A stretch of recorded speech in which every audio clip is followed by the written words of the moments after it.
வணக்கம் நேயர்களே, இன்னைக்கு நான் சொல்ல போறது ஒரு த்ரில்லர் கதை. இந்த கதையில தீபா மற்றும் ஆர்யான்னு ஒரு தம்பதி இருக்காங்க. அவங்க பால்கனில ஒரு கப்பன் சாசர் தொடர்ச்சியா விழுந்துட்டே இருக்கு. அதை யாரு போடுறா, அதுக்கு பின்னாடி என்ன மர்மம் இருக்கு தெரிஞ்சுக்க இந்த கதையை கேளுங்க. கப்பன் சாசர் இந்த கதையை எழுதி உங்களுக்காக சொல்ல போறது நான் உங்கள் கங்கை பிரியா. வாங்க நேரா கதைக்கு ஓடிடலாம். அந்த அடுக்குமாடி குடியிருப்பில் மொத்தம் 40 தளங்கள் உள்ளன. அதில் 3வது தளத்தில் தீபா மற்றும் ஆர்யா தம்பதி வசித்து வந்தனர். இருவருக்கும் திருமணம் முடிந்து சில நாட்களே ஆகியிருந்தன. இந்த பிளாட்டை தீபாவின் பெற்றோர்களும் ஆர்யாவின் பெற்றோர்களும் சேர்ந்து வாங்கி தம்பதிக்கு பரிசாக அளித்திருந்தனர். அந்த வீட்டில் இருவருக்குமே மிகவும் பிடித்த இடம் என்றால் அது பால்கனி தான். அதுவும் காலை நேரத்தில் சூடான காஃபி நிரம்பிய கோப்பைகளுடன் இருவருமே பால்கனிக்கு வந்து நின்று விடுவர். காஃபியை ரசித்து குடித்தபடி இருவரின் பொழுதும் இனிமையாய் கழியும். பால்கனியில் இருந்து பார்த்தால் அந்த குடியிருப்பின் பூங்கா கூட நன்கு தெரியும். அதன் பசுமையும் அங்கே விளையாடி ஓடி திரியும் குழந்தைகளின் அழகும் தனியாய் பார்வையில் மின்னும். இப்படிதான் தீபா தம்பதிக்கு கடந்த ஒரு வாரமாய் அந்த பால்கனி அனுபவம் அமைந்திருந்தது. அதோ அன்றும் வழக்கம் போல பால்கனியில் நின்று கொண்டு இருவரும் காஃபியை உறிந்தபடி சுவாரஸ்யமாக பேசி கொண்டிருந்தனர். தீப்ஸ், எனக்கு இந்த உலகத்திலேயே பிடிச்ச இடம் எதுன்னு சொல்லு. உங்க ஆஃபீஸ். தீபா தெரியாத மாதிரி நடித்தாள். அதெல்லாம் இல்லை, நல்லா யோசிச்சு சொல்லு தீப்ஸ். உங்க பாட்டி வீடு? அதுவும் கிடையாது. உனக்கு ஷிம்லா ரொம்ப பிடிக்கும்னு அடிக்கடி சொல்லியிருக்கியே? அதுவும் கிடையாது. இப்படி என்று சொன்னபடியே அவளிடம் நெருங்கியவன் அவளது இடை வளைவில் தன் கையை கோர்த்து இறுக்கமாய் அவளை பிடித்து கொண்டு தொடர்ந்தான். காஃபி குடிச்சிட்டு உன் பக்கத்துல நின்றுட்டு இருக்கேன் பாரு, இந்த பால்கனி தான் என் மனசுக்கு ரொம்ப பிடிச்ச இடம். ஆர்யா மகிழ்ச்சியாய் சிரித்தான். எனக்கு நல்லா தெரியும், நீ தடவை கேட்டப்பவே பால்கனி தான்னு தோணுச்சு. ஓ, அப்ப இவ்வளோ நேரம் தெரியாத மாதிரி நடிச்சிட்டு இருந்தியா? தீபா கண் சிமிட்ட இருவரும் கலகலவென சிரித்தனர். அதே நேரம் ஒரு கப் அண்ட் சாசர் மேலிருந்து தொப் என்று அவர்களின் பால்கனியில் விழுந்தது. இருவரும் திகைத்து போய் சிரிப்பதை நிறுத்தினர்.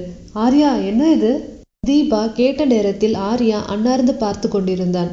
அவன் தலைக்கு மேலே வரிசையாய் பல பால்கனிகள் நீண்டு கொண்டே சென்றன.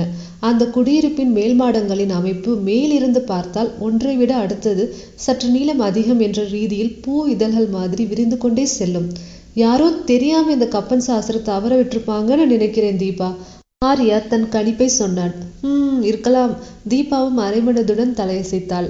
ஆனா ஆர்யா, ஏதோ ஒரு மாதிரியா இருக்கு. எல்லா சந்தோஷமும் கெட்ட மாதிரி இருக்கு. சேச்ச, அதெல்லாம் ஒன்றும் இல்லை தீப்ஸ். சும்மா தெரியாம நடந்த விபத்து தானே. அதுக்காக நாம கவலையெல்லாம் பட வேண்டாம். எப்பவும் போல சந்தோஷமா இருக்கலாம் என்ன என்று கேட்டு கண் சிமிட்டினான். அதற்கு பிறகு அதை பற்றி இருவரும் மறந்துவிட்டு வழக்கம் போல தத்தமது அலுவலகத்திற்கு புறப்பட்டு சென்றிருந்தனர். இருவருமே மாலை வீடு திரும்பி இருந்தனர். அந்த நாள் எப்போதும் போல கடந்து சென்றது. அடுத்த நாள் பால்கனி நேரம் தொடங்கியது.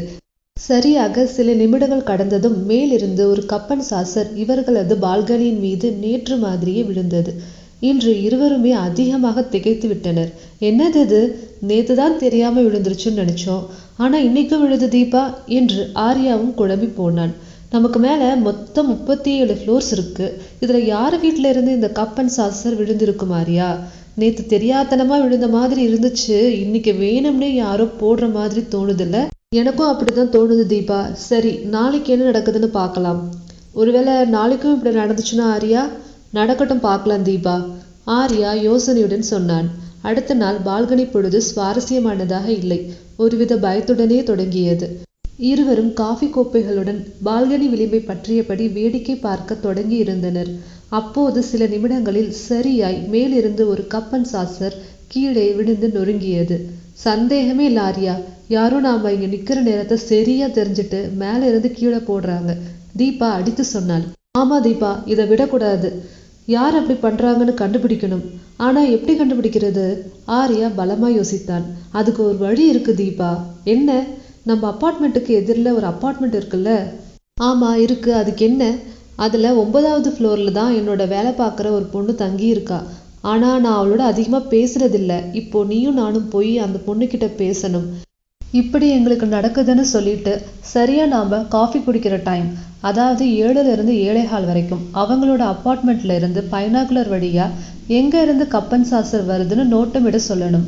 அப்புறம் எந்த வீடுன்னு தெரிஞ்சிருச்சுன்னா நாம சுலபமா அந்த ஆளை மடக்கிடலாம். அப்புறம் அவன் என் கையில சிக்கட்டும், ஒரு கை பார்த்துடுறேன், ஆர்யா தீவிரமான குரலில் சொன்னான். தீபாவும் தலையசைத்து சம்மதம் தெரிவித்தாள். ஆர்யா சொன்ன அந்த பெண்ணின் பெயர் மீரா. ஆர்யா தீபாவை அலுவலகம் முடிந்ததும் நேராக தனது அலுவலகத்துக்கு வர சொல்லிவிட்டான். தீபாவும் ஆர்யாவும் மீராவின் வருகைக்காக காத்திருந்தனர். அவள் வந்ததும் இருவரும் அவள் அருகில் சென்றனர். ஹாய் என்று சின்ன அறிமுகத்துடன் இருவரும் அவளிடம் பேசத் தொடங்கி இருந்தனர். எல்லாவற்றையும் கேட்ட மீரா லேசாக பயந்தாள். என்னை எதுக்கு இதுல மாட்டிவிட பாக்குறீங்க? பேசாம இதை பத்தி நீங்க உங்க அப்பார்ட்மெண்ட் மேனேஜர் கிட்ட சொல்ல வேண்டியதானே? சொல்லணும், அதுக்கு முன்னாடி ஒரு முயற்சி தான் மீரா. ப்ளீஸ் எங்களுக்கு உதவி பண்ணுங்க. இதனால உங்களுக்கு எந்த ஆபத்தும் வராது. நீங்க உங்க இடத்துல இருந்துட்டு பைனாகுலர் வழியா பார்த்துட்டு சொன்னா மட்டும் போதும். சரி, நான் நாளை காலையில மட்டும்தான் அது மாதிரி பார்ப்பேன். மறுபடியும் என்னை அந்த மாதிரி பண்ண சொல்லக்கூடாது ப்ளீஸ். இல்ல அப்படி சொல்ல மாட்டோம், தேங்க்ஸ். அடுத்த நாள் சரியாக அதே பால்கனி நேரம் வந்தது.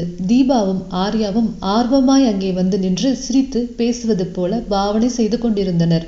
நேரம் ஓடி 7:30 ஆகி இருந்ததே தவிர கப்பன் சாசர் மேலே இருந்து கீழே விழுந்த பாடில்லை. இவர்கள் குழம்பியிருந்த நேரம் மீரா இவர்களை அலைபேசியின் மூலம் அழைத்தாள். ஹலோ ஆர்யா, நீங்க சொன்ன மாதிரி எந்த கப்பன் சாசரும் விழல. இதுக்கு மேல நான் இங்க உட்கார்ந்துட்டு இருந்தேன்னா ஆஃபீஸ்க்கு டைம் ஆயிடும். சாரி, நான் கிளம்பணும். சரி மீரா, ஒன்றும் பிரச்சனை இல்லை. நீங்க பண்ண உதவிக்கு ரொம்ப நன்றி என்று சொல்லிவிட்டு ஆர்யா இணைப்பை அறுத்தான். என்னவோ நடக்குது, ஒண்ணுமே புரியல. மர்மமா இருக்குங்கிற ரீதியில தானே எல்லாம் நடக்குது ஆர்யா? தீபா கணவனை பார்த்தபடி கேட்டாள். ஆமா தீபா, ஏதோ தப்பு நடக்குது. அடுத்தது என்ன பண்ணலாம் ஆர்யா? நாளைக்கு ஒரு நாள் பார்க்கலாம் தீபா. மறுபடியும் இதே மாதிரி நடந்துச்சுன்னா கண்டிப்பா அப்பார்ட்மெண்ட் மேனேஜர் கிட்ட புகார் பண்ணிடலாம்.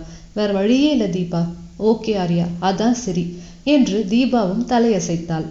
ஆனால் அடுத்த நாள் அவர்கள் சற்றும் எதிர்பார்க்காத விதமாக கப்பன் சாசர் சரியான நேரத்திற்கு மேலிருந்து கீழே விழுந்தது. இருவரும் மாறி மாறி ஒருவரை ஒருவர் பார்த்து கொண்டனர். வா தீபா, நேரா போய் நம்ம மேனேஜர் வரதராஜன் கிட்ட புகார் பண்ணிடலாம். ஆமா ஆர்யா. தீபாவும் வேகமாய் மண்டையை ஆட்டினாள்.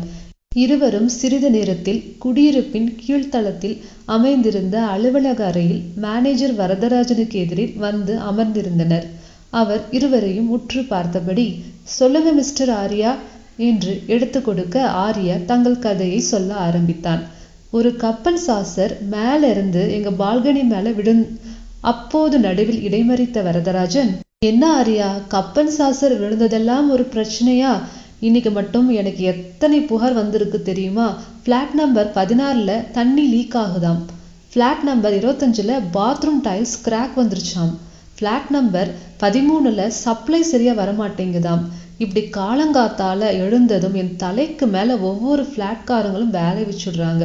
இதுல நீங்க வந்துட்டு கப்பன் சாசர் விழுந்துச்சுன்னு சின்ன பிள்ளைத்தனமா புகார் பண்ணா என் நிலைமைய கொஞ்சம் யோசனை பண்ணுங்க. வரதராஜன் மண்டையை சுரிந்தபடி கேள்வி கேட்டார். சார், நான் சொல்றத முழுசா கேளுங்க. ஒரு நாள் மட்டும் விழல. பின்ன ஆர்யா விலாவரியாக எடுத்து சொன்னான்.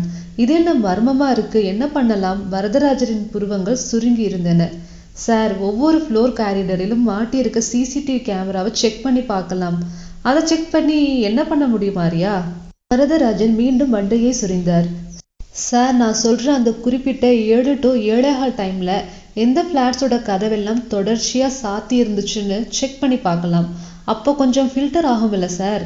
அப்படி பார்த்தா நம்ம அப்பார்ட்மெண்ட்ல இருக்க எல்லா பிளாட்டுமே சாத்தி தான் இருக்கும் ஆர்யா. வரதராஜன் சிரித்தார்.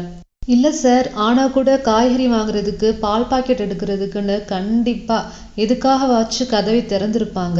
நான் சொல்றது தொடர்ச்சியா ஒரு 10 நாளா எந்த குறிப்பிட்ட கதவு மட்டும் திறக்காம இருக்குன்னு கண்டுபிடிக்கணும். இது கொஞ்சம் பெட்டரான ஐடியாவா தான் தெரியுது ஆர்யா. சிசிடிவி கேமராவை கவனிக்கும் சங்கர் என்ற பையனை அழைத்து வரதராஜன் ஆர்யா சொன்ன தகவலை சேகரிக்க சொன்னான். சில மணி நேரங்கள் கண்களில் விளக்கணையை விட்டு துளாவியதில் அந்த பையன் ஒரு முடிவுக்கு வந்திருந்தான். நேராக இவர்களை சந்தித்து பேசினான். சார், நீங்க கேட்ட மாதிரியே பார்த்தேன். ஒரு 3 வீடு மட்டும் அந்த நேரத்துக்கு எப்பவுமே சாத்திதான் இருக்கு. அப்படியா? பிளாட் நம்பர் சொல்லுப்பா. சரிங்க sir, flat number 9, flat number 55, flat number 202. சரி சங்கர், நீ போலாம். இதை பத்தி யார்கிட்டையும் எதுவும் சொல்லாத. சரிங்க சார். அவன் விலகி நடந்தான். சார், யாரெல்லாம் அந்த பிளாட்ல இருக்காங்கன்னு சொல்லுங்க, ஆர்யா விசாரித்தான். இருங்க, கம்ப்யூட்டர்ல பார்த்து சொல்றேன். வரதராஜன் தன் மூக்கு கண்ணாடியை சரி செய்தபடி கணினி திரையை பார்த்தார். ஆர்யா, பிளாட் நம்பர் 9ல ஒரு வயசான தம்பதி இருக்காங்க. அப்புறம் பிளாட் நம்பர் 55ல ஒரு பொண்ணு தனியா இருக்காங்க. அப்புறம் ஃப்ளாட் நம்பர் 202ல் கொஞ்சம் பேச்சுலர்ஸ் இருக்காங்க. அவங்களாம் பக்கத்தில் இருக்க ஐடி கம்பெனியில் வேலை செய்கிறாங்க. ஓ, இவங்க 3 பேர் மேலே தான் இப்போ நம்ம சந்தேகம். ஆனால் இவங்க 3 பேர்த்துல யாருன்னு எப்படி கண்டுபிடிக்கிறது ஆர்யா? அதுக்கு ஒரு வழி இருக்கு சார். என்ன மக்களே, கப்பன் சாசரோட பகுதி 1 கேட்டு ரசித்தீர்களா? இந்த கதை உங்களுக்கு பிடிச்சுதா? அப்படின்னா மறக்காமல் சப்ஸ்கிரைப் பண்ணுங்கள், உங்கள் நண்பர்களுடன் பகிருங்கள், உங்கள் கருத்தை சொல்லுங்கள். கப்பன் சாசர் பகுதி 2 கிளைமேக்ஸை பார்த்துடலாம். நன்றி.